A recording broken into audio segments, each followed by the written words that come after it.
Pero kailan po nag-start si Hello Sugar?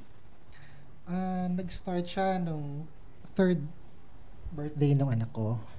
Kasi na-conceptualize yan nung dahil mahilig nga yung yung wife ko saka siya ng DIY, mag-DIY baking. So naisip niya na bakit hindi natin i-try na So una sa mga circle of friends. Then yung mga friends namin ngayon, na sila, nag-suggest na bakit din niyo gawin business? Negosyo. Pero nung time na po nun, may kanya-kanya pa rin kayong work. That time meron pa naman. Anong year po ito nung third birthday ni... Bunso po ba or panganay? Panganay. Nag-iisa? Nag-iisa lang. Mga year po? That's 20... hindi pa pandemic? 70, hindi pa pandemic. Bago mag-pandemic. Matagal na. So, tapos ano po yung cake na nasimulan natin nun? Dati, mga fondant cakes talaga. Fondant cakes. Kasi, di ba, yung fondant, huhulma mo siya ng, ng kumbaga pa-customize, di ba? Kung anong gusto mong mga cartoon character. Correct. Di ba?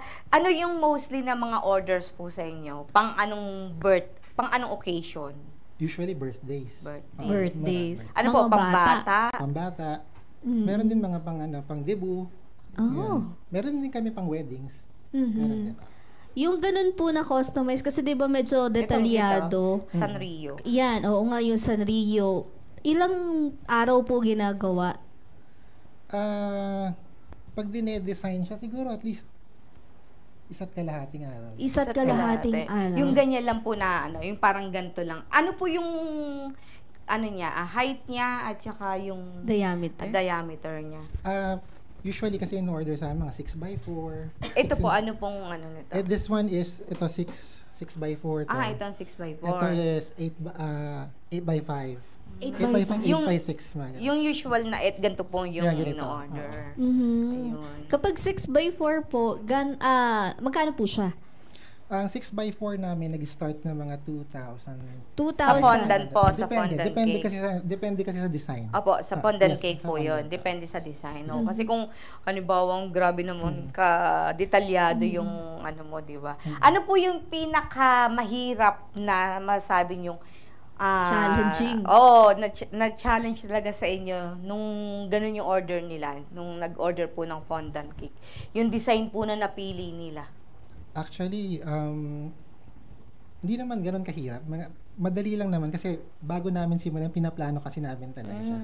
So, hindi na rin kami nahihirapan kung anong gagawin. Depende naman sa gusto ng kahit yung medyo may special po ba yung mga gamit na kinakailangan? May mga tools tayo na ginagamit para dyan. Nagpiprint din po ba kayo? Like, kunyari, kailangan ASAP na gawin, ganyan. Pero ang team ay sabihin na nating cars, yung mga ganon. Yeah, tapos, nagpiprint din meron kayo? Meron din. Pero yun, mura lang yun. Yes, oo.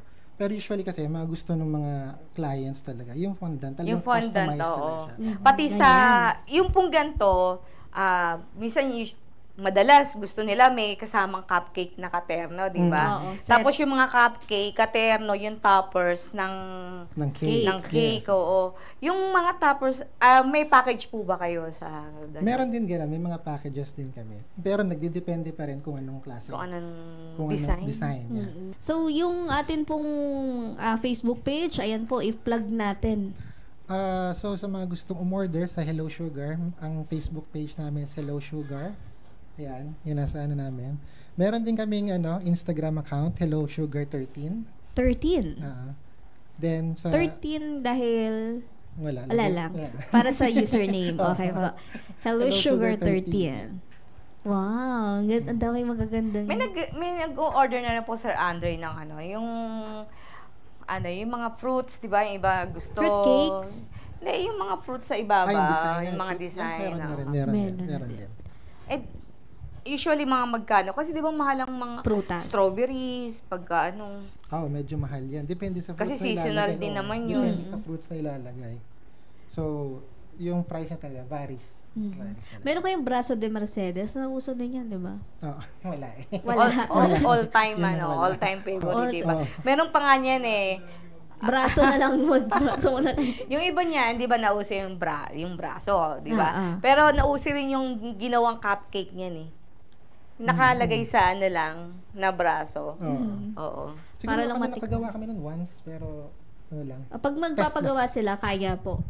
Sa ngayon, kaya naman. Kaya yan. Pinakamahalagang payo po na pwede nating maibigay sa mga nais ring magtagumpay sa negosyo. Payo na may bibigay ko, huwag kayong matakot sumugal. Kasi yun talaga yung way para kayo matry nyo. Isubukan nyo.